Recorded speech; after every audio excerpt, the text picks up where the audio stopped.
Okay देखिए, first of all आज की जो हमारी क्लास रहेगी गाइस, वो हमारी दो पार्ट्स में डिवाइड रहेगी। राइट। आज का जो हमारा सेशन रहेगा, one is your mathematics session, और आप कह सकते हैं जो एलिमेंट्री मैथमेटिक्स के आपके क्वेश्चंस आते हैं इन द क्लैट, उसका सेशन रहेगा। राइट। एंड सेकंड सेशन हमारा रहेगा your doubt session.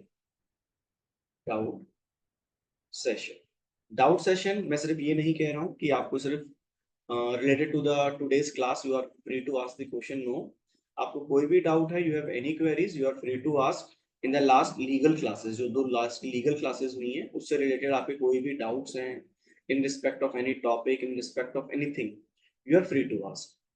Clear? So अब थोड़ा सा जो आपका एलिमेंट्री मैथमेटिक्स है, आपके जो सिलेबस में कवर अप होता है इन द क्लैट सिलेबस, थोड़ा सा उसके बारे में समझ लेते हैं। आपके पास जो क्वेश्चन आएंगे एलिमेंट्री मैथमेटिक्स के, that will be around 10 to 15 question. 10 से 15 क्वेश्चन होंगे गाइस इसमें। राइट।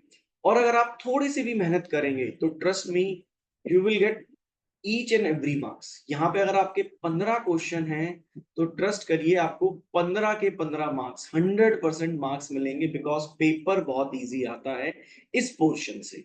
इस मैथमेटिक्स पोर्शन की अगर मैं बात करता हूं तो यहां से पेपर बहुत इजी आता है आपको। क्लियर है?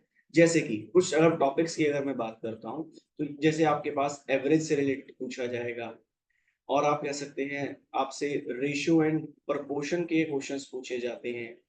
Then you can say profit and loss. I hope so आप सबने अपने 10th लेवल में ये सारे क्वेश्चंस आपने करे होंगे। Right. My voice is low, okay, just one second, just hold a second guys. Now audible? I think it's Suman, sorry Surjeet. या am I audible now? Right. इसी तरीके से आपके पास कुछ क्वेश्चन रहते हैं मिक्सचर एंड एलिगेशंस के, मिक्सचर एंड एलिगेशंस के। Right. And you can say another topic जो आपका एवरेज सॉरी डाटा इंटरप्रिटेशन में पूछा जाता है, that is percentage. That is percentage. ये अराउंड 5-6 टॉपिक्स हैं जिससे आपके ऑलमोस्ट क्वेश्चन इसी एरिया से रहते हैं।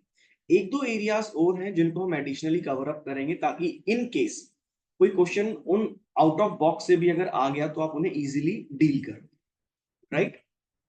तो ये अराउंड आपके 6 to 7 या मैक्स टू मैक्स में ज्यादा से ज्यादा कहूंगा 10 टॉपिक्स होंगे, मैक्सिमम 10 टॉपिक्स, जो आपके इस डेटा इंटरप्रिटेशन के एरिया को कवर अप करते हैं। और अगर आप एवरेज लगाएंगे हर एक एरिया से एक क्वेश्चन भी है तो 10 मार्क्स का तो मिनिमम पेपर आएगा इस एरिया से, मिनिमम 10 मार्क्स।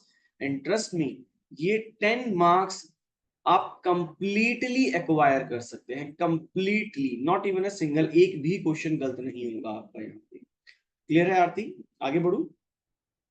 देखिए, डेटा इंटरप्रिटेशन थोड़ा सा इस एरिया को आप समझेंगे किस तरीके के क्वेश्चंस रहते हैं हमारे यहाँ पे। So if I talk about data interpretation, basically यहाँ पे क्या होगा गाइस, जैसे अभी तक आपने जीएस के अंदर या फिर आपने लीगल के अंदर या लैंग्वेज क्लासेस के अंदर जो अभी तक देखा, जनरली जैसे पैराग्राफ्स फॉर्म में रहते हैं, डेफिनेटली यहाँ भी पैराग्राफ्स फॉर्म में ही रहेगा, बट इतने बड़े पैराग्राफ्स नहीं होते हैं जितने आपके लैंग्वेज के या लीगल के या लॉजिकल रीजनिंग के रहेंगे। यहाँ पे आपका जो पैराग्राफ रहेगा, मान के चलिए अराउंड 80 वर्ड्स के आसपास का पहरा रहता है, 80 to 100 वर्ड्स, मैक्सिमम मैं आपको 100 वर्ड्स बता रहा हूँ। और इसके अंदर आपके पास कुछ मैथमेटिकल्स नंबर, कुछ न्यूमेरिकल्स आपको प्रोवाइड कराए जाएंगे।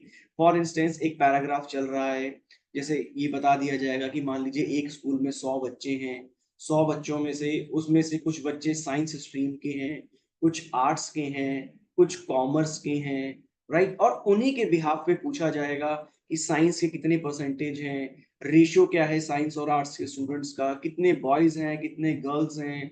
या फिर कोई बिजनेस से रिलेटेड आपके पास पैराग्राफ आ जाएगा कि एक फॉर इंस्टेंस एक कंपनी है, एक कंपनी में मान लीजिए 100 वर्कर्स काम करते हैं, 100 में से फॉर इंस्टेंस मान लीजिए 60 मेल हैं और 40 फीमेल हैं, और 40 फीमेल्स की सैलरी मान लीजिए 5,000 रुपीज पर मंथ है, 60 मेल्स की सैलरी 6,000 रुपीज पर मंथ है।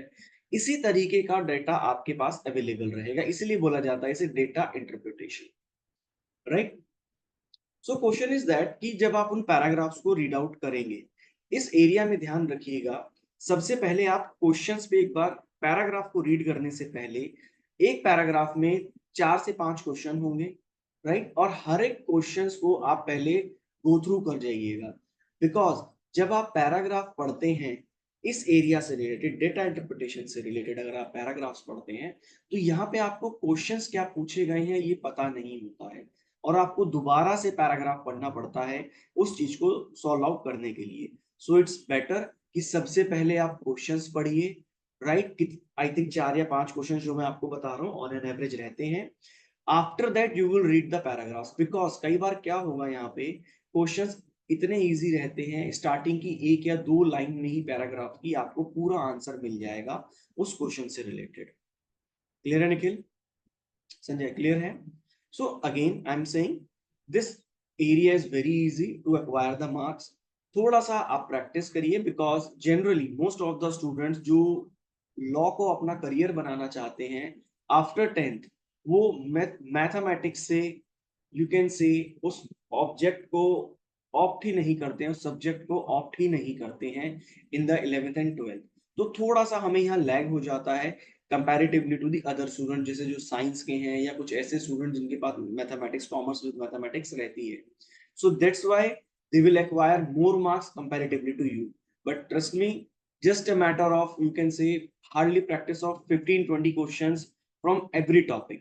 20 से 25 क्वेश्चन आप हर एक टॉपिक से रिलेटेड करेंगे, देन आप इजीली उस एरिया से आंसर कर पाएंगे। क्लियर है गाइस? चलिए लेट अस सी आज के टॉपिक्स को। First of all tell me, PDF आप लोगों के पास आ चुकी है आज की या नहीं? Just let me know the guys whether you are get the PDFs or not. Am I audible? Just 1 second. Okay, you got it. Fine. Okay, got it. Done. Yeah, fine. So देखिए, अगर मैं PDF की बात करता हूँ, PDF में आपके पास around 15 to 20 questions के आसपास का एरिया आया होगा। आई एम नॉट सेइंग कि मैं यहाँ पे हर एक क्वेश्चन से स्पेसिफिकली डील करूंगा, right, it is just for your practice. मैं आपको कुछ बेसिक आइडियाज दूंगा, रैंडम क्वेश्चंस को हम सॉल्व करेंगे, उसके बाद जो भी क्वेश्चंस हमारे बच जाएंगे आप उसे एज अ प्रैक्टिस सॉल्व कर सकते हैं अपनी रफ नोटबुक में अकॉर्डिंगली। मैं आपको उनके आंसर्स मैंने जानबूझ के अभी प्रोवाइड नहीं कराए थे, सारे के सारे आंसर्स आफ्टर विल डन मैं आपको इवनिंग में, नॉट नाउ, इवनिंग में 8 o'clock के बाद आपके पास ये आंसर ग्रुप में शेयर हो जाएंगे, ताकि जब तक आप इन 10, 12, 15 क्वेश्चन या जितने भी नंबर ऑफ क्वेश्चंस हैं आप इन्हें सॉल्व करके अकॉर्डिंगली उनके आंसर्स को वेरीफाई कर पाए खुद कि कितना आपने सही कंक्लूजन करा और कितना नहीं करा, राइट। चलिए let us see what the questions are.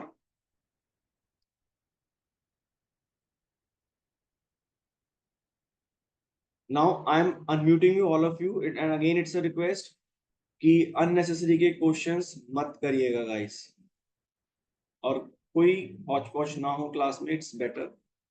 I am unmuting all of you.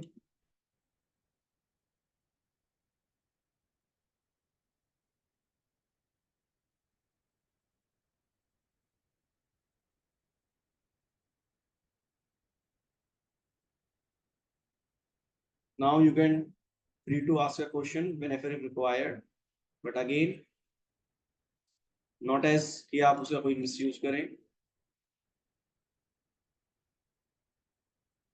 चलिए, the board is visible, समझते हैं? Yes, sir. Great. Okay, Nikhil. Now let us start with the easiest question. Find the average of the following numbers. चलिए, इस question को deal करने से पहले एक छोटा सा आपको फॉर्मूला मैं आपको बता देता हूँ। मान लीजिए आपसे कोई भी क्वेश्चन पूछा जाता है इन रिलेटेड टू एवरेज, जैसे कि इस क्वेश्चन की बात करते हैं, that find the average of 12, 15, 20, 25 and 30। कोई भी नंबर हो, कितनी भी बड़ी सीरीज हो, मेक श्योर आप सबसे पहले उसका सम करेंगे। I hope so many of you are able to do the same. आप कर सकते हैं, बट स्टिल मैं इतना बेसिक से इसलिए स्टार्ट कर रहा हूं ताकि अगर कोई भी स्टूडेंट जिसे मैथ्स में प्रॉब्लम हो उसको इजीली सॉल्व कर पाए। मान लीजिए आपके पास 10 नंबर है, फॉर इंस्टेंस 1 2 3 4 5 6 7 8 9 10, राइट। और आपसे पूछा जाता है कि इन 10 नंबर का एवरेज क्या होगा। एवरेज का सिंपल सा फॉर्मूला कहता है जितने भी टर्म्स या जितने भी न्यूमेरिकल वर्ड्स आपके पास अवेलेबल हैं, आपको पेपर में शो है, उन सबको एड ऑन करिए, सम करिए, जैसे 1 + 2 + 3 + 4, इसी तरीके से +10, and divide the complete sum by the number of terms. जैसे कि 10 की हमने बात करी तो हमारे पास क्या टर्म होगा, 10 होगा। Is it clear? अब जो भी इसका सॉल्यूशन निकलता है, जैसे मान लीजिए इनका सम आता है 100 and 100 divided by 10, then the average will be 10। Is it clear? ये एवरेज निकालने का एक बहुत बेसिक फॉर्मूला है। इसी तरीके से मान लीजिए एक नंबर है x + y + z up to n, इसका आपसे सम पूछा जाता है या एवरेज पूछा जाता है, तो कैसे निकालेंगे आप इसका? Add each and every term, divide this complete sum और complete objective by the total number of terms, और जो भी आपका यहाँ आंसर आएगा वो आपका क्या होगा, एवरेज होगा। क्लियर? वन मोर थिंग, अब जैसे मान लीजिए हम इस सही सम की बात करते हैं, start with this one. They were saying calculate the average, so we have to 12 15 20 25 + 30, so total number of terms कितने हमारे पास, 1 2 3 4 5, so this sum will be divided by 5. Let us see what will be the answer. Nikhil, any question? No, sir. Yeah, okay, great. 102. 5 7 12. 112, sir. Okay, great, 112. And accordingly average? No, sir. 102 by 5 is equal to 102. And I hope 20.4. so it's 100 or 102. Yes, sir. 102. 102. So then average will be 20.4. Yes, sir. Exactly clear? Yes. So this Yes, will be the sir. average. Average of these 5 number, that is 20. Now जो भी आपका average है और जिस number से आपने divide करा है, ये आपको आगे हेल्प करेगा। This will be equal to the sum, and we know that it's just a mathematical formula and nothing, कोई रॉकेट साइंस नहीं है। सिंपली हमने 12 15 20 25 + 30 को एड ऑन किया, नंबर ऑफ टर्म से डिवाइड किया, we got our answer 20.4. When we multiply this 20.4 by 5, the answer will be same, that is 102. ये इसलिए मैं आपको बता रहा हूं, जब एवरेज के आप आगे के क्वेश्चंस को सॉल्व करेंगे, then you are able to find the answer, because कुछ क्वेश्चंस कई बार आपको ट्रिकी वे में पूछे जाएंगे निखिल, कि किस तरीके से आपको एड ऑन करना है। कई बार डायरेक्टली एड ऑन के फॉर्म में दिया जाएगा, कई बार इनडायरेक्टली की फॉर्म में दिया जाएगा। क्लियर है ना मनदीप? दीपक क्लियर है? Deepak Kumar Yes, sir. Clear? Yes, sir. Let us move forward. Second question you have to do your own, आप खुद करेंगे। Let us see the third question. The average age of a group of 5 people is 24. देखिए जो अभी मैं आपको बता रहा था, it is the that one. Now it says if one person is 30-year-old, then what is the average age of the remaining? Any idea? And make sure you have only 1 minute to solve your question, including the reading part of the paragraph as well. Any idea? 22.5. It's 22.5. Okay, Nikhil says 22.5. Anyone else? Because I am not 22.5, right? Vanchika Mehra. Yes, sir. 22.5. चलिए, all of you says, but I am not sure because मैंने अभी तक इन questions को देखा भी नहीं था. Let us see. In my opinion, the 24 into 5 is equal to 120, right? And this says 30-year, one person is old, 30 year, the remaining age will be 90 by 4. Exactly correct, 22.5. Exactly correct answer, guys. So I hope so. कुछ basic idea लग रहा होगा average में किस तरीके के questions आप लोगों से पूछे जाते हैं। क्लियर है वंशिका? आगे बढ़ू? Now let us see the another area. A student has a grade of 80, 85, 90 in 3 subjects. Okay, if the weight of these subjects are 2, 3 and 5, find out the average weight. What do you think? Now what will be the answer? 86.5. Sorry, 86.5. 86.5. Nikhil, दिन में solve Yes, किया sir. था question paper? Yes, sir. School के आने के बाद किया था.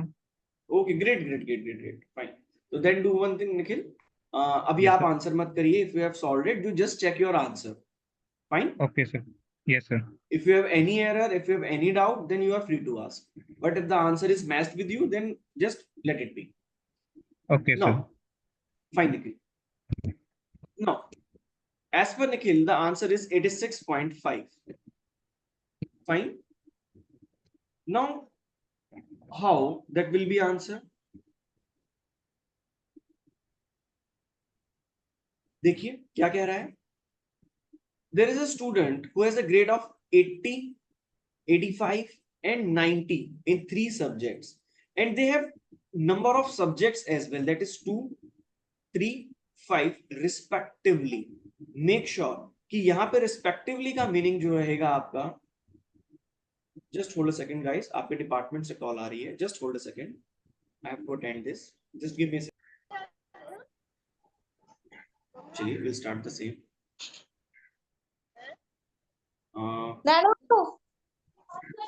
Which questions we are discussing guys? Wait, question number 4, right? Fourth The question question. 4. Question number 4. Okay, so as per the rule that the total weight, or you can say find the average of each and every subject, it's know that you have to 80 into 2, because they are talking about these subjects 2, 3, 5 are respectively the weights of these subjects, right? So accordingly, that 85 into 3 plus 90 into 5. Now what will be the total number of which you have to divide it? किस number से आप divide करेंगे? This is the sum of 2, 3 and 5. 2 plus 3 plus 5, right? So answer will be 160 plus 450 plus 255 by 10. Sandeep Kaur, please mute your mic. Right? Now what will be the sum of this total? The answer, it's 5 and 1. Guys, please mute your mic. One second, guys.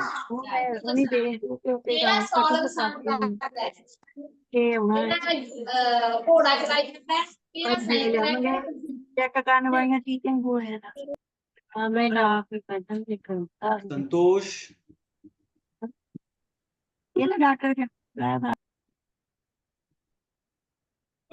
because of few students, I have to mute all of you. I don't know, आप लोग पढ़ना नहीं चाहते हैं या इस चीज को आप सीरियसली नहीं ले रहे हैं. Guys, think once, it's about your career. It's not only for me. आपका करियर है, आपके स्कूल का नाम, आपके पेरेंट्स के रिस्पेक्ट, एटलीस्ट वो सोच के म्यूट रखिए. और जो बच्चा सीरियसली यहाँ पे क्लासेस करना चाहता है, उन्हें ज्वाइन करने दीजिए. Got it?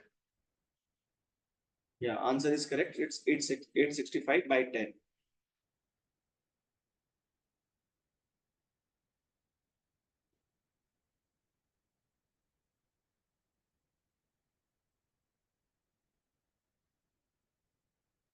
चलिए, let's see, आगे बढ़ते हैं.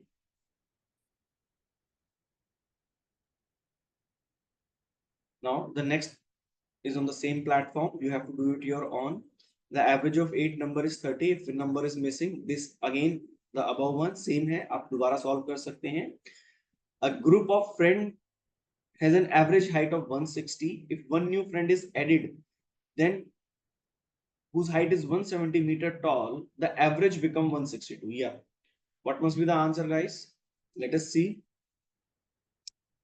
A group of friend, देखिए यहाँ पे अब हमें ये नहीं पता कि आपके पास टोटल नंबर ऑफ फ्रेंड्स कितनी है, राइट? सो जब भी कभी ऐसा क्वेश्चन आपके पास आ जाता है जहां पे आपके पास डिवीजन के लिए नंबर अवेलेबल ना हो, तो ऑलवेज प्रिज्यूम एक्स एन, कोई भी आप नंबर प्रिज्यूम कर सकते हैं इस केस के लिए, राइट निखिल? सो अब आपको ये पता है कि एक ग्रुप है, right? For instance this is a group, इस ग्रुप में कुछ फ्रेंड्स हैं, बट कितने फ्रेंड्स हैं अब आपको ये नहीं पता, क्लियर? लेकिन उनकी एवरेज हाइट हमें बताई हुई है। एवरेज हाइट कितनी है? 160 centimetre, clear? And we know that कि जब भी आप एवरेज निकालते हैं और उस नंबर को उस टोटल नंबर ऑफ पर्सन से या टोटल नंबर से आप डिवाइड करते हैं, तभी आपके पास एवरेज आता है। तो हमने क्या माना कि हमारे पास टोटल, मान लीजिए फॉर इंस्टेंस एक्स पर्सन है उस ग्रुप के अंदर, 5 7 10 कितने भी हो सकते हैं, and when we multiply this by 160, तब आपके पास टोटल हाइट्स आ जाएगी। That means it is 160x। Nikhil ऐसे ही सॉल्व किया था?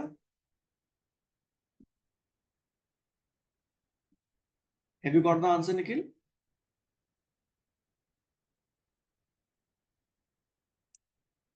Am I audible, guys?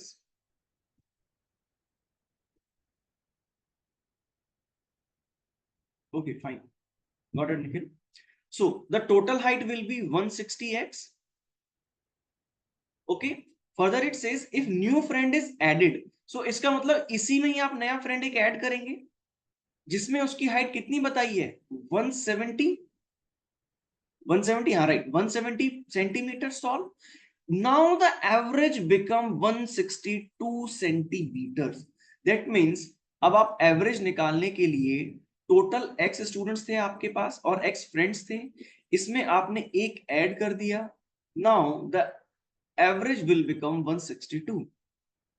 And when you solve it, the answer will be 160 plus 170 is equal to 162x plus 162. I hope सो इसमें किसी को कोई प्रॉब्लम ना हो. अगर किसी को भी प्रॉब्लम है आप पूछ सकते हैं. The answer will be 2x is equal to 8, x is equal to 4. That means क्या पूछा गया है आपसे? How many friends for originally. Originally हमने कितना माना था? ओरिजिनली था हमारे पास x, तो x की क्या वैल्यू आई? 4. सेम आंसर आया निखिल आपका?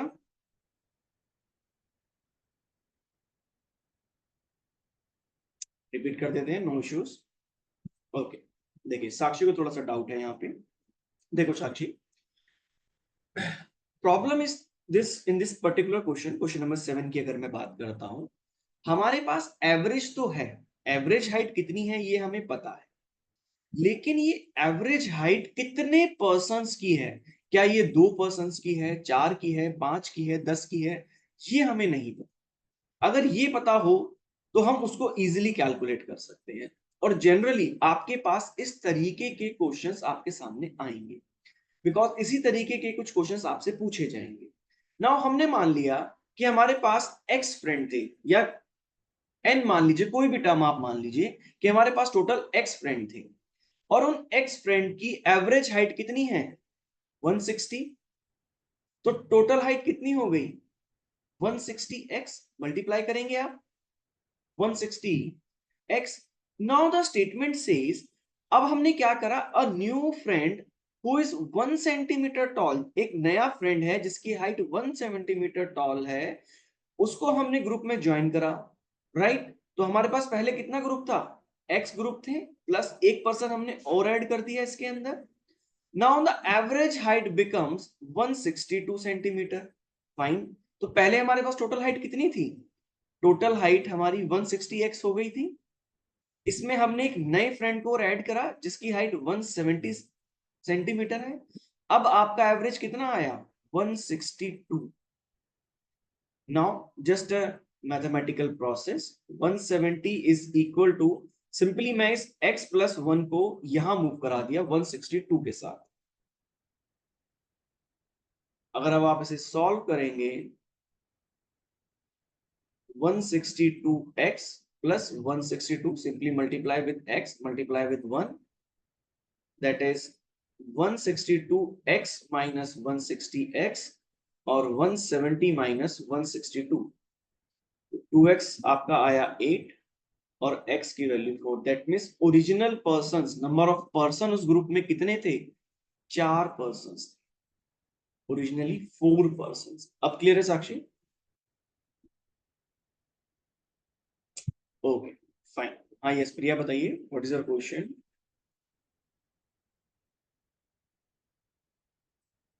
प्रिया, you have any question? Okay Sakshi, got it. Unmute. Okay guys, I will unmute you last time. लेकिन अगर अब आपने during the lecture disturbance create करी, तो जो भी स्टूडेंट डिस्टर्बेंस क्रिएट करेगा मैं उसे वेटिंग रूम में पुट कर दूंगा। Then you are not able to join for the next 10 minute. Make it very clear. So it's a request, unnecessary का डिस्टर्बेंस क्रिएट मत करिएगा।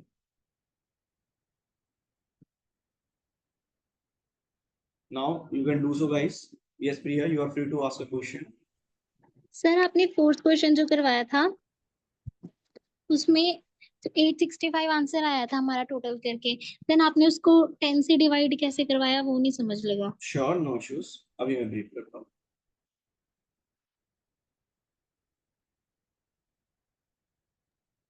Just let me open the screen. देखिए हमारे पास total 865 कैसे आया ये आपको पता लगा Priya, right? Yes sir. That is 80 into 2 160, 85 into 3 that is 255, right? And 90 into 5 that is 450. Again Ravneet, right? इसका सम आपने कैसे निकाला? By multiplying 80 into 2, 85 into 3 and 90 into 5। तो जब आपने इनको इस नंबर से मल्टीप्लाई करा तभी तो आपको एक कैलकुलेशन के लिए एक सम मिला। तो जो अब आपने नंबर डिवाइड किया दैट इज 2 + 3 + 5, ऊपर कितना आया था आपका? 865। That is 865 by 10, 86.5। ओके और सर। प्रिया, यस सर। ओके आगे बढ़ते हैं।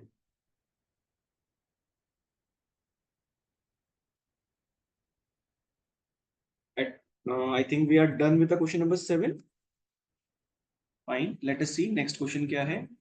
The average salary of a 6 employee in a company $50,000. If a salary of one employee is this and the average salary, ये आप क्वेश्चन आप खुद करिएगा गाइस। अगेन सिमिलर है, ध्यान से अगर आप देखेंगे सिर्फ स्टेटमेंट का डिफर है, बाकी सेम है। Got it. आगे बढ़ते हैं। A car's average mileage is 15 kilometre per litre. A major tune up, major tune up का मतलब आप समझिए यहाँ पे एक तरीके से जैसे गाड़ी में एक बूस्टर लगाया है, कुछ उसमें बेटर इंप्रूवमेंट करा है।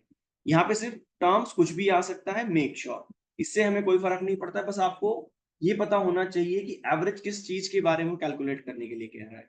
Now the says the average mileage is increased by 20%। Now what is the new average? Yes Nikhil, what must be the answer? क्या है न्यू एवरेज आपकी? सर अभी सॉल्व नहीं किया, मैं आपको बताता हूँ 5 मिनट में। No no fine fine fine, that is fine.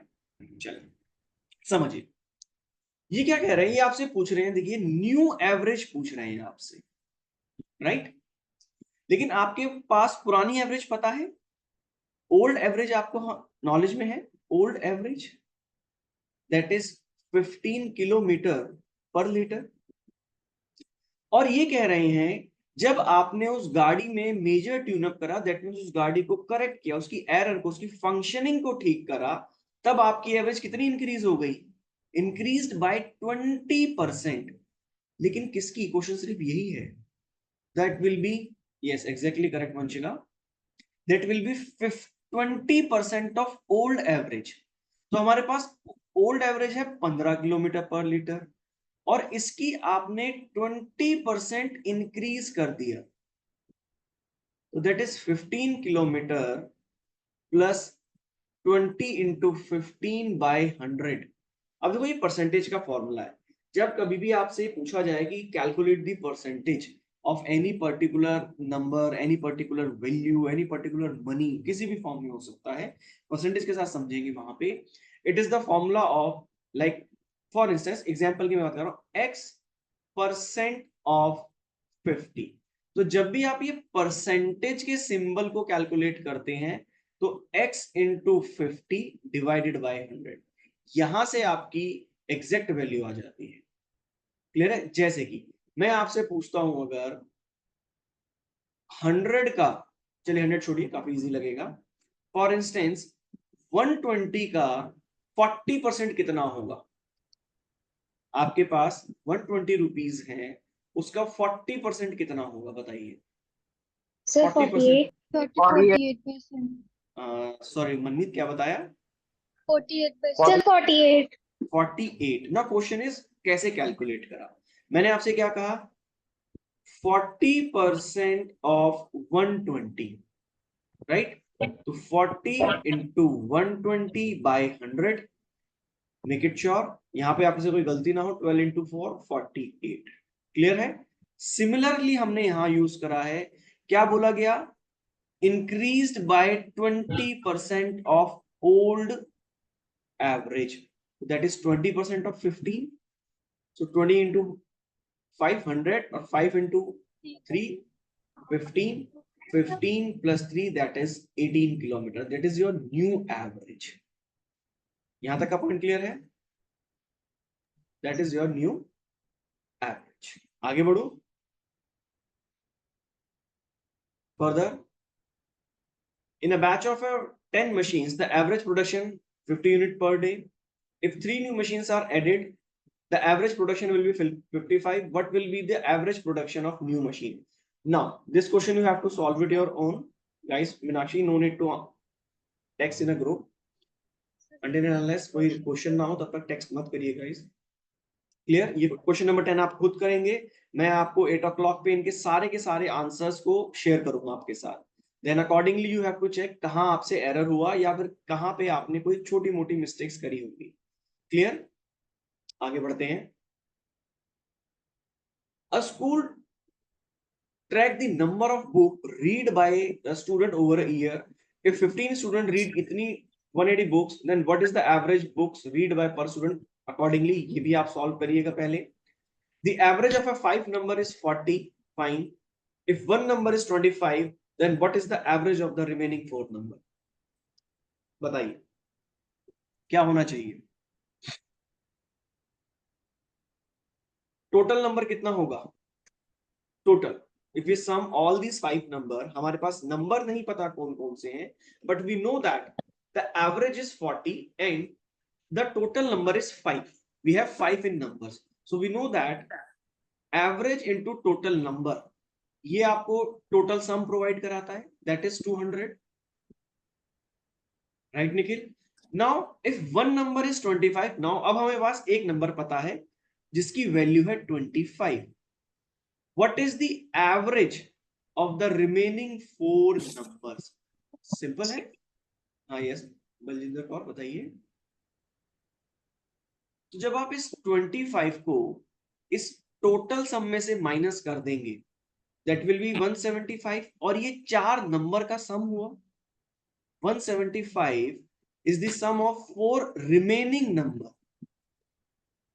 4 कौन से हैं? रिमेनिंग नंबर है ये, right Vanshika? Now they are asking the average, so directly divide this number by 4, you will get your answer, that is 40 4 into 4 16 15 43.75।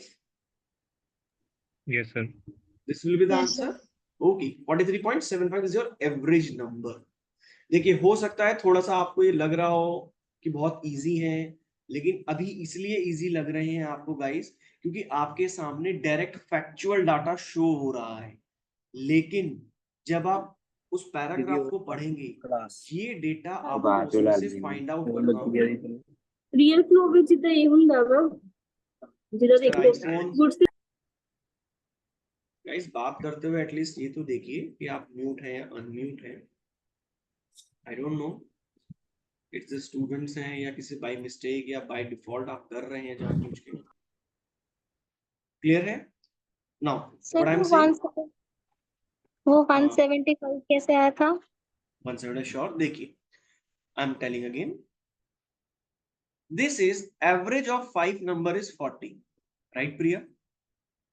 और हमें ये Yes. पता है जब भी एवरेज होता है और उस एवरेज को टोटल नंबर से मल्टीप्लाई कर देते हैं तो हमारे पास एक सम आउटपुट आता है, एक सम रिजल्ट आता है जिसका उन पांचों नंबर का कैलकुलेशन होता है टोटल। जैसे मान लीजिए x plus y plus z a plus b, ये 5 नंबर हो गए, right Priya? Priya you can unmute yourself, Yes, sir. Right? और Yes. इसका एवरेज हमें दिया है 40। कैलकुलेट कैसे होता है? It must be divided by total number 5। तो x plus y plus z plus a plus b is equal to 40 into 5, that is 200। यानी कि उन 5 नंबर का सम कितना हुआ? 200 हुआ। Yes, sir. ये अब क्या कह रहे हैं? One number is 25, that means in 5 number में से इस x y z a and b, Diljit Kaur unmute yourself, Diljit Kaur,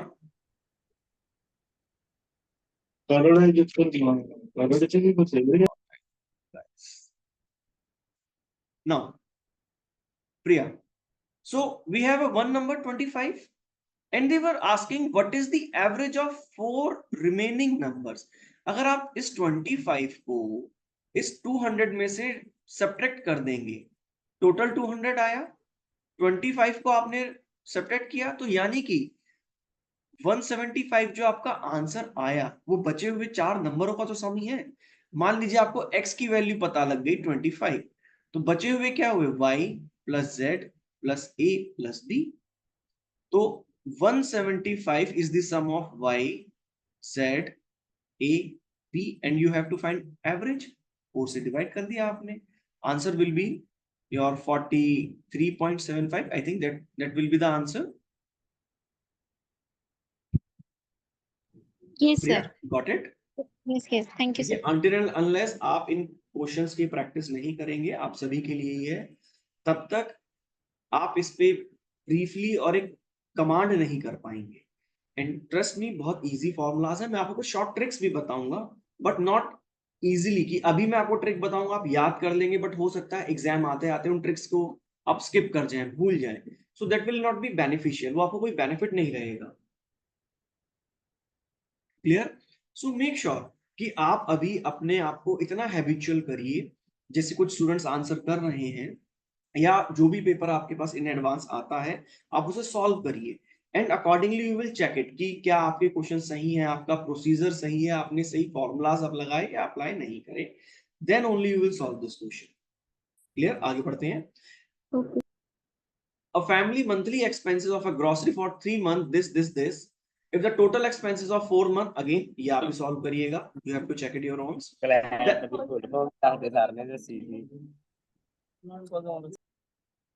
now अब जो भी बात करेगा मैं उसे वेटिंग रूम में प्लेस कर रहा हूँ गाइस, सॉरी आप लोग चीजों को सीरियसली नहीं ले रहे हैं तो थोड़ा सा मैं सीरियसली ले। नाउ लॉस्ट इज योर्स, मेरा अब नुकसान नहीं होगा, आपका नुकसान होगा। Anyone? Next, the average score of 6 students of 6 subjects is 82। if the students score 90 in one subject, what is the average? ये भी आप सॉल्व करिएगा गाइस, अगेन इजी है, hardly they will take 30 seconds. अगर आपको ऊपर के क्वेश्चन समझ में आ रहे हैं सारे, किसी में भी अगर कोई डाउट नहीं हो रहा है, मैक्सिमम 30 सेकेंड्स लेगा ये क्वेश्चन सॉल्व होने में। Clear? Further, a shopkeeper sold 8 items at a price of 20, 25, 30, 35, 40, 45, 50 and 55। if he sold 2 more items, that is 60 plus 65, what is the average? सबसे पहला क्वेश्चन अगर आप ध्यान से देखेंगे एग्जैक्टली सेम है, क्वेश्चन नंबर 1 and 15, बस लैंग्वेज डिफरेंस है। वहां पे एक बहुत सिंपल वे में आपको बताया गया आपकी स्टार्ट करने के लिए, और यहाँ पे आपको थोड़ा सा एक डिफर वे में एक्सप्लेन करा गया, एक लेंथी एक्सप्लेनेशन की फॉर्म। क्लियर है? Let's see. I think 15 questions are there, right? So now again I am saying this is just a practice question. अभी आपके पास DI के क्वेश्चंस जो प्रॉपर फॉर्मेट में होते हैं, मैं एटलीस्ट 2 क्लासेस के बाद जब आपके हो जाएंगे उसके बाद शेयर करूंगा, ताकि आप जो भी टॉपिक कवर अप कर रहे हैं, अब जैसे एवरेज हम कर रहे हैं, एवरेज से रिलेटेड मेरे पास जितने भी पॉसिबल क्वेश्चंस हैं as per your level of exam, I will share in each and every group. आप डायरेक्टली अपने रिस्पेक्टेड नोडल टीचर से कंसर्न करिएगा. कहीं पे कोई डाउट आता है, आई होप सो आपके स्कूल में आपके टीचर्स भी इस चीज को सॉल्व आउट कर सकते हैं. यहाँ पे बहुत ज्यादा टिपिकल एरियाज नहीं है, जैसे कंपैरेटिवली लॉ और मैं जीएस की बात करता हूँ. जनरली वो ऐसे सब्जेक्ट्स हैं. Janvi, don't write anything on the screen, right? So these areas very easy. Yes, Diljit.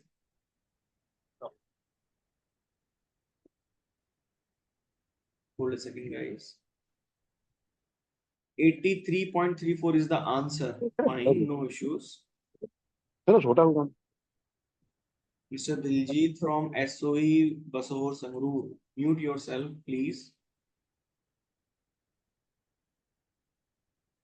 यहाँ तक का पॉइंट क्लियर है मेरे गाइस? चली गई है, मेरे रिकॉर्डिंग की रह गई है. यहाँ तक का पॉइंट क्लियर है गाइस? इस पॉइंट तक कोई भी डाउट है related to anything, you are free to ask. You are free to ask guys, बताइए.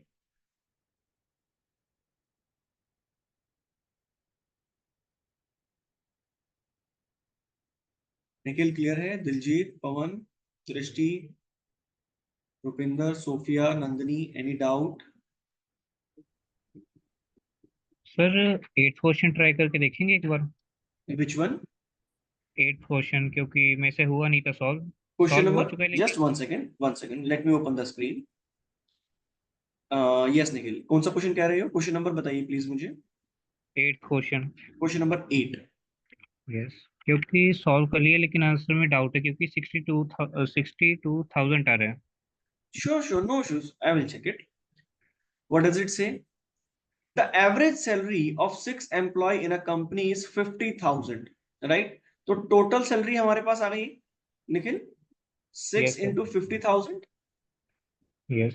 that is 3 lakh rupees or Yes, dollar, sir. whatsoever it is, कोई कंसर्न नहीं है इससे हमारा. If the salary of one employee increase by 5,000 rupees and the average salary becomes 52,000, okay. अब देखो ये क्या कह रहे हैं कि एक एम्प्लॉय की, if the salary of one employ increase by 5,000 rupees. अब मान लीजिए एम्प्लॉय ए है, बी है, सी है, डी है, ई एंड एफ. 6 पर्सन हो गए. Yes sir. हर एक की एवरेज सैलरी भी हमें पता है, 6,000, 6,000, 6,000, 6,000, 666, right? And this is if the salary of one employee increase by 5,000 rupees. चलिए हमने ए की मान ली, हमने क्या करा 5,000, तो टोटल कितनी हो गई 11,000. The average salary becomes 52,000. यानी कि ए की सैलरी, नई सैलरी जो कि 11,000 रुपए है, क्लियर, और बाकी पर्संस की सैलरी जो कि कितनी है, दैट इज द सेम 6,000 6,000. तो दैट विल योर 6 into 5,000 नहीं आएगा. sorry 5,000 नहीं आएगा. 5,000 where? मतलब सबकी वैल्यूज में जो आप कह रहे हैं एवरेज सैलरी 5,000, जैसे 6,000 लिखा है वहां पे. No, salary increase by one employee. क्योंकि इसमें 1 एम्प्लॉय की हुई है, और जैसे हमने ए में जोड़ दी तो नहीं. 2 मिनट, वही में मैं 2 मिनट 6 चेक 6 में जब आप जोड़ेंगे तो 11 तो आएगा. आप शायद यही एरर कर रहे होंगे यहाँ. हाँ जी. आप एक बार बता दीजिए, बाकी मैं रीचेक कर लूंगा. हाँ, नो इश्यूज नो इश्यूज. देखो सर हमें एक एम्प्लॉय की सैलरी कैसे पता चल रही है क्वेश्चन में, आप बता सकते हो? हमने प्रिज्यूम करी है, एवरेज बोला है. देखिए आई एम नॉट सेइंग कि एग्जैक्ट वैल्यू है, दिस इज द एवरेज. मान लीजिए आप क्लास में 6 स्टूडेंट्स हैं टोटल, a b c d e f. Now problem is this, अब हमें इनकी सैलरी नहीं पता. कि ए की सैलरी कितनी है, बी की कितनी है, सी की कितनी है। क्लियर? बट हमें एवरेज दे दिया है, इनकी एवरेज सैलरी 50,000 रुपीज है, तो टोटल सैलरी के लिए हमने 6 से मल्टीप्लाई कर लिया। यास्मीन आपने पूछा, yes sir. That is 3 lakh rupees. Monthly yearly कोई हमारा कोई कंसर्न नहीं है, फाइन। अब क्या कह रहे हैं, that if the salary of one employ, सिर्फ एक की बात कर रहे हैं, ये नहीं कह रहे कि टोटली, या ये नहीं कह रहे हैं कि इंक्रीज्ड, कितनी हुई कितनी नहीं हुई, क्या कह रहे हैं, the salary of one employ increase by 5,000। चलिए, हमारे पास टोटल सैलरी है that is 3 lakh rupees, right Nikhil and Yasmin? They were saying it is increased by 5,000 rupees। आप टोटल सैलरी में ऐड कर लो या इंडिविजुअल में ऐड कर लो, तभी तो आप इसका सम निकाल पाएंगे। That is 52,000। एवरेज यहीं से आएगा, लेकिन कब आएगा, व्हेन इट मल्टीप्लाई बाय 6। ये दोनों वैल्यू इक्वल तभी तो होंगी। Nikhil, yes sir. ये दोनों वैल्यू इक्वल कब हो सकती हैं, जब एवरेज सैलरी को टोटल नंबर ऑफ एम्प्लॉय से आप मल्टीप्लाई करोगे, तभी Yes, sir. इक्वल आएगा। टेक्निकली तभी इक्वल आ सकता है। यहां तक कोई डाउट? यास्मीन क्लियर हो रहा है इस पॉइंट तक? Yes sir. Now accordingly you will solve this. क्या आपने इस पॉइंट को यहाँ कैलकुलेट एड ऑन किया अपनी आंसर लिस्ट में या नहीं? And then will check it, क्या आपका प्रोसेस रहा, क्या आपकी गलती रही। मे बी हो सकता है यहाँ पे ये टाइपिंग एरर ना, I am not sure, because मैं इन पेपर से गो थ्रू नहीं होता हूँ, be clear. May be typing error हो सकती है, I am just making a question, और जो हमारे स्टाफ से पेपर बनाते हैं वो टाइप करके हमें शेयर कर देते हैं। This is quite possible, one of the chance. Clear? अगर कोई एरर होगी तो मैं उसको क्रॉस वेरीफाई करके अपडेट कर सकता हूँ। प्रोसेस पता लगा, क्वेश्चन सॉल्व करने का तरीका पता लगा? Yes sir. Yes, sir. चलिए, great. Now as I said in the initial of the class, आज आपके 2 सेशंस रहेंगे मेरे साथ। एक आपका मैथमेटिक्स का सेशन जो आपकी एलिमेंट्री मैथमेटिक्स है, another one is your doubt session. So you are free to ask the legal questions, जो कि हमने पहले 2 पैराग्राफ्स में पैसेज में लास्ट मंडे को और आई थिंक फिर वेडनेसडे को हमने करे हैं, right? If you have any question from that particular topic, passage, कोई वर्ड, कोई लीगल टर्म, कुछ भी आप पूछना चाहें आप पूछ सकते हैं, anyone, but one by one. बताइए।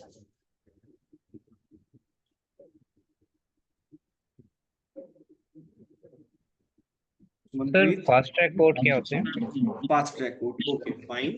देखिए, सर प्लीज दोबारा बताना डाउट सेशन कब है? सॉरी, सर दोबारा बताना डाउट सेशन कब है? Doubt session is started now, start हो चुका है, आप पूछ सकते हैं जैसे निखिल ने पूछा। देखो फास्ट ट्रैक कोर्ट क्या होते हैं निखिल, कई बार क्या होता है, कुछ हीनियस क्राइम होते हैं। हीनियस मतलब कुछ ऐसे ऑफेंसेस होते हैं जिससे, जस्ट म्यूट योर माइक, जिससे सोसाइटी पे एक बहुत नेगेटिव मैसेज जाता है। क्लियर है? अभी बहुत रीसेंट एग्जांपल मैं आपको देता हूं, आप सब अपने न्यूज चैनल्स में देख रहे होंगे, बहुत रीसेंट एग्जांपल है। अभी वेस्ट बंगाल में एक मेडिकल डॉक्टर का केस आया, लेडी मेडिकल डॉक्टर का। आई होप सो आप लोगों ने सुना होगा न्यूज में या न्यूज़पेपर यस सर। राइट? तो वो क्या है, वो एक हीनियस क्राइम है कि जिसके लिए जल्द से जल्द उस एक्यूज्ड को या उस क्रिमिनल को आपको सजा देनी है, ताकि सोसाइटी में कोई दोबारा उस तरीके का काम ना करे। क्लियर? तो इसीलिए अब क्या है कि उस एक्यूज्ड का केस जो चलेगा वो नॉर्मल कोर्ट में नहीं चलेगा, वो फास्ट ट्रैक कोर्ट में चलेगा। दैट मीन्स जनरली क्या होता है कि जब भी कोई प्रोसीजर स्टार्ट करा जाता है किसी क्रिमिनल केस से रिलेटेड, वहां पे निखिल प्रॉब्लम ये आती है, प्रोसीजर बहुत लंबा है, हमारे जुडिशियल सिस्टम का बहुत लंबा प्रोसीजर है, राइट? और उस प्रोसीजर को शॉर्ट करा जाता है ताकि कम समय में जल्द से जल्द जस्टिस करा जा सके। तो ऐसे में उन केसेस को फास्ट ट्रैक कोर्ट में शेयर कर दिया जाता है डील करने के। क्लियर? अब मान लीजिए कि नॉर्मल टाइम लगता है 6 साल, बट फास्ट ट्रैक कोर्ट क्या करेगा, उस केस को 6 महीने में या 1 साल में, 1.5 साल में कंप्लीट कर देगा। क्लियर है? Yes sir. Yes Yasmin clear? आपने भी आई थिंक पूछा था। सर फास्ट ट्रैक कोर्ट होती है वो हमारी नॉर्मल कोर्ट से डिफरेंट होती है या उन्हीं का एक पार्ट होती है? उन्हीं का ही पार्ट होती है, कोई डिफरेंट नहीं होती है, बस उनका प्रोसीजर स्पीड अप होता है, नथिंग, कोई डिफरेंस नहीं होता। सेम जज होते हैं, सेम पुलिस इन्वेस्टिगेशन ऑफिसर होते हैं, एवरीथिंग इज सेम, कोई डिफरेंस नहीं है, बस प्रोसीजर उनका फास्ट होता है, दैट्स इट, इतना ही डिफरेंस है। Okay sir. Sir what is the meaning of strict adherence? Okay, किसने पूछा? इट्स अंशु। देखिए स्ट्रिक्ट एडहेरेंस का मतलब, मान लीजिए जैसे मैं अभी बता रहा हूं आपको, मैंने क्या किया, अभी 2-3 बच्चे जो भी बात कर रहे थे, मेरे बार बार कहने पे कि प्लीज अननेसेसरी का डिस्टर्बेंस क्रिएट मत करिए, इससे आपका लॉस होता है, मैं इस तरीके के कुछ इंस्ट्रक्शन आपको दे रहा था ना, राइट अंशु? नाउ अल्टीमेटली जब लास्ट में, अब मैं 2 बच्चों को ऑलरेडी वेटिंग रूम में प्लेस्ड कर चुका हूं, तो ये क्या है कि जब आप किसी चीज को स्ट्रिक्टली फॉलो नहीं करोगे ऑन टाइमली, देन आपको पनिशमेंट दी जाएगी। So it is a kind of punishment, right? कि भाई जो लॉ बनाया गया है Anshu, you have to follow strictly, you are not allowed to make a joke, कि आप उस चीज का जोक बनाएं, सोसाइटी में एक गलत इंपैक्ट करें, आप अपनी पावर का मिसयूज करें, it is not allowed. Clear Anshu? Clear? What is the meaning of disrobing? Okay, देखिए डिसरॉबिंग मीन्स बेसिकली, अब मान लीजिए कोई पर्सन है, किसी फीमेल को परेशान कर रहा है, कुछ गलत मैसेज शेयर कर रहा है, या गलत इमेजेस शेयर कर रहा है, या गलत कमेंट कर रहा है, basically it is called disrobing. Disrobing the modesty, modesty basic meaning होता है किसी भी पर्सन की एक रिस्पेक्टफुल, ये सुलह, सुलह कुछ पूछ रहे हो?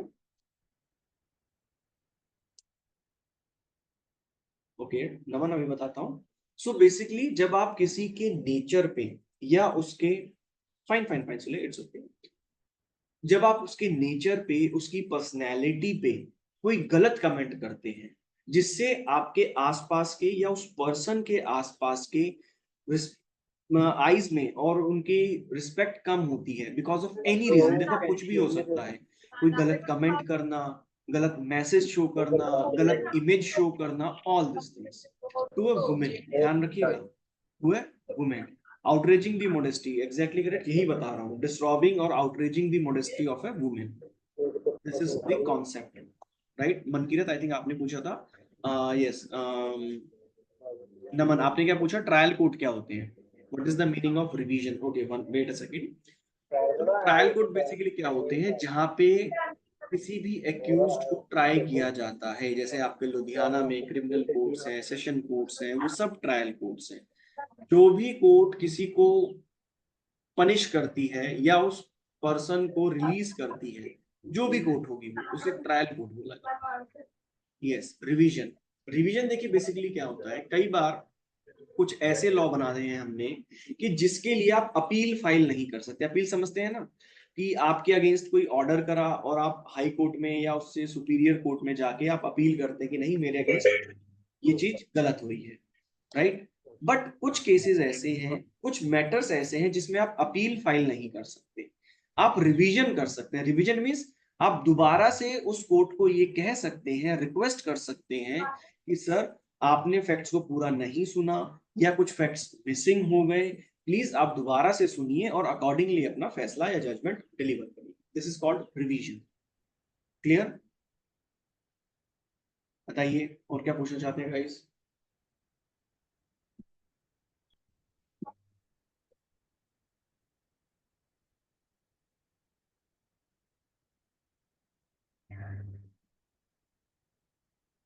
Sir my question is now, new law बने हैं तो क्या आईपीसी बना रहेगा? देखिए अब आप लोगों के लिए नया ही लॉ चलेगा, आप लोगों के लिए आईपीसी का कोई कंसर्न नहीं रहेगा, because it is already applicable. Remedy क्या होता है अभी बताता हूँ प्लीज, जिसने पूछा है, राइट। आप लोगों के लिए for the future purpose don't worry, you are free to ask कि प्रॉपर तरीके से आप सारी चीजें सॉर्ट आउट कर पाएंगे। आप लोगों में आईपीसी या सीआरपीसी का कोई concern, so just be relaxed and give the exam. Remedy क्या होता है देखो, प्लीज आई थिंक नमन आपने पूछा, किसने पूछा? देखो अबडक्टेड, अभी अबडक्टेड एक बेसिकली क्राइम होता है, काइंड ऑफ किडनैपिंग समझिए, बिकॉज अबडक्टेड बहुत टेक्निकल क्राइम है। मैं आपको टेक्निकल चीजें यहाँ नहीं पढ़ा सकता हूँ, राइट अभी आपकी स्टेज भी नहीं है। काइंड ऑफ किडनैपिंग ही होता है। Outraging the modesty I am already discussed, recording में देखिएगा, राइट। नाउ रेमेडी, रेमेडी जिसने पूछा मुझसे, देखिए मान लीजिए एक पर्सन ने आपका वॉलेट चोरी कर दिया और उस वॉलेट से सारे पैसे निकाल लिए, राइट, या उसके सारे डॉक्यूमेंट्स निकाल लिए। Just wait a second Naman, right. Then अब आपका क्या क्या लॉस हुआ?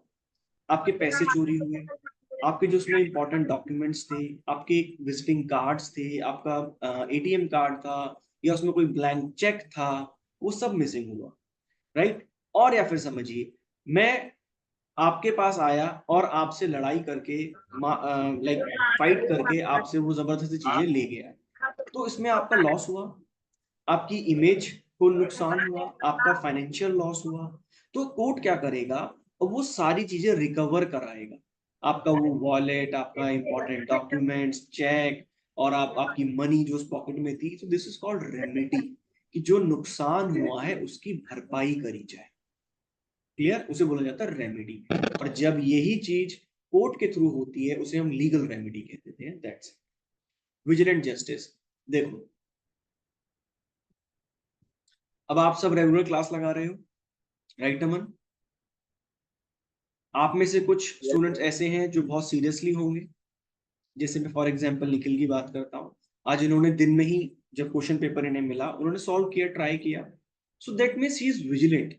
वो उस चीज को बहुत सीरियसली और बहुत प्रॉपर वे में, कोई लूपहोल, लूपहोल मीन्स कोई भी कमी नहीं छोड़ना चाहते अपने आप को सक्सेस करने के लिए। तो विजिलेंट जस्टिस का मीनिंग क्या हुआ? हर एक पॉसिबिलिटी को, हर एक डॉक्यूमेंटेशन को, हर एक रिकॉर्ड को आप कोई भी मिस ना करें, ताकि जस्टिस, किसी इनजस्टिस ना हो। क्लियर है नमन? Yes sir. बताइए और क्या क्वेश्चन पूछना चाहते हैं? सर कोई ऐसा क्राइम हो जिसका हमारे लॉ में कोई क्राइम या पनिशमेंट नहीं बताई हो, तो उस सिचुएशन में कोर्ट क्या करती है? डोंट वरी, हमारे पास ऐसे सारे सेक्शंस अवेलेबल हैं। आईपीसी में 511 इसी से डील करता है, सेक्शन नंबर 511 इसी से डील करता है कि अगर कोई ऐसा क्राइम हुआ और जिसमें पनिशमेंट नहीं है तो अब हम क्या करेंगे। सो इस पॉइंट को छोड़ दीजिए, बहुत ही इंपॉर्टेंट एरिया है फॉर द फ्यूचर। जब आप कभी आगे चल के जब कॉम्पिटिटिव लेवल की तैयारी करेंगे, जुडिशरी या यूपीएससी की तैयारी करेंगे, वहां पे इस चीज को समझिए। बट डोंट वरी, सॉल्यूशन है, जिसका सॉल्यूशन है 511 सेक्शन 511। डेटरेंट का मीनिंग होता है यशपाल, कि अगर कोई पर्सन गलत कर रहा है तो उसके अगेंस्ट आप स्ट्रिक्ट एक्शन लीजिए, ताकि कोई दोबारा से, डेटरेंट मींस फियर, डर क्रिएट करना, कोई दोबारा से ऐसा ना करे। और बताइए यास्मीन, क्लियर है आपका question? Yes. Okay, anyone, any question? Sir wrongful restrain और कन्फाइनमेंट में डिफरेंस क्या है? बिल्कुल है। अब आप जैसे मान लीजिए मैंने आपको एक कमरे में बंद कर दिया, राइट निखिल, और कमरे से निकलने का कोई रास्ता नहीं है अदर देन दी डोर, सिर्फ डोर के अलावा। क्लियर? तो ये Yes. क्या हुआ? Wrongful confinement. जब आप बिल्कुल भी मूव ना कर पाओ, एक ही जगह बंद हो गए। लेकिन अब मान लीजिए उसी कमरे में मैंने आपको बंद किया, लेकिन वहां पे विंडो थी बाहर आने जाने के लिए, तब क्या हुआ? ये रॉन्गफुल रेस्ट्रेंट। दैट मीन्स सिर्फ कुछ रास्ते बंद करे, कंप्लीटली बंद नहीं कर। Okay sir. Clear? Yes, Okay. Fine fine fine, got it. Sir, can you please summarize all the formulas once again? Yashmin, is it your question? No sir, वो technical issue की वजह से मैंने क्लास और late join की थी, तो Okay, जो got आपने it, got मैथ it, के got वो it. क्वेश्चन बताए प्रेसिडेंट, देखिए मनकीरत, प्रेसिडेंट का मीनिंग होता है कंडीशंस, समझिए। प्रेसिडेंट और पोस्ट प्रेसिडेंट दो तरीके के टर्म्स हम यूज करते हैं। प्रेसिडेंट मींस, अब जैसे मान लीजिए आपको ये क्लास ज्वाइन करनी है, तो ज्वाइन करने के लिए आपको आईडी पासवर्ड लिंक की जरूरत है ना, या विदाउट आईडी पासवर्ड लिंक के आप ज्वाइन कर लोगे? दैट मीन्स जब कभी भी कोई काम करने से पहले आपको कुछ कंडीशंस फुलफिल करनी हो, उसे बोला जाता है प्रीसीडेंट्स, कि काम बाद में करिए, पहले कंडीशंस करिए। जैसे कि अब आपको मान लीजिए आप सब 9th क्लास में है, 10th क्लास में है, 11th क्लास में, अब आपको प्रमोट होना है, तो टीचर्स आपको ऐसी प्रमोट कर देंगे, या पहले एग्जाम लेंगे आपका, फिर आपको पास करेंगे, आपके ग्रेडिंग सिस्टम होगा, आपको मार्क्स दिए जाएंगे, फिर आपको नेक्स्ट क्लास में प्रमोट करा जाएगा। तो कंडीशंस ही तो है एक तरीके की, कि पहले एग्जाम दो, उसके बाद आपको हम नई क्लास में प्रमोट करेंगे। Got it?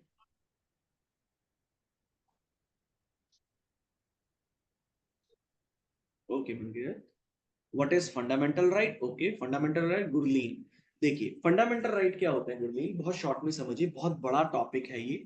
As I said, कल की क्लास में या लास्ट क्लास में जब आपका मेरा इंटरेक्शन हुआ था इस टॉपिक से रिलेटेड, बहुत बड़ा टॉपिक है। मैं इस एरिया पे बहुत लिमिटेड ही आपको समझा सकता हूँ, बिकॉज आपका इतना बड़ा पार्ट नहीं है। फंडामेंटल राइट कुछ ऐसे राइट है हमारे कॉन्स्टिट्यूशन में, हमारे संविधान के अंदर, जिन्हें कोई भी वायलेट, दैट मीन्स कोई भी उन्हें मना नहीं कर सकता। जैसे कि आपको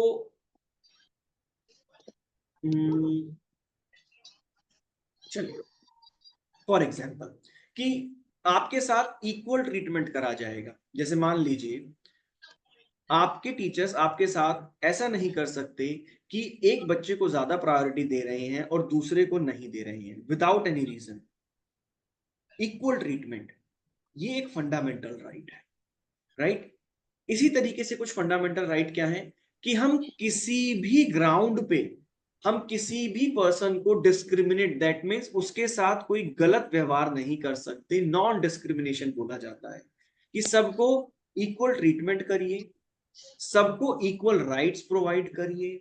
इस तरीके के हमारे पास आर्टिकल 12 से लेके आर्टिकल 35 तक कॉन्स्टिट्यूशन में फंडामेंटल राइट्स प्रोवाइड कराए गए। क्लियर?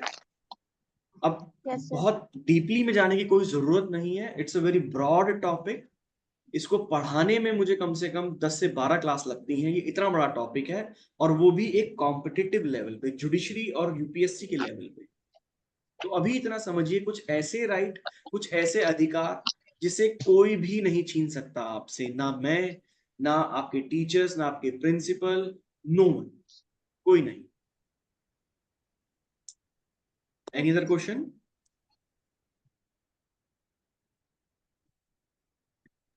सर एडजुडिकेशन का मीनिंग क्या होता है? Adjudication means the process of law. Adjudicate, complete करिए, जस्टिस दीजिए। Okay. Clear? Simrat Singh, any question? Meaning of recruitment, Sheetal, recruitment means simply आप किसी को जॉब दे रहे हैं, रिक्रूट कर रहे हैं किसी पर्पस पे। रिक्रूटमेंट मीन्स यही रहता है, टू गिविंग अ जॉब और to placing a someone. Guys ask me the legal question, vocabulary नहीं कह रहा मैं आपसे यहाँ, क्या वोकैबुलरी में पूछिए। Any other question? Nothing? Great.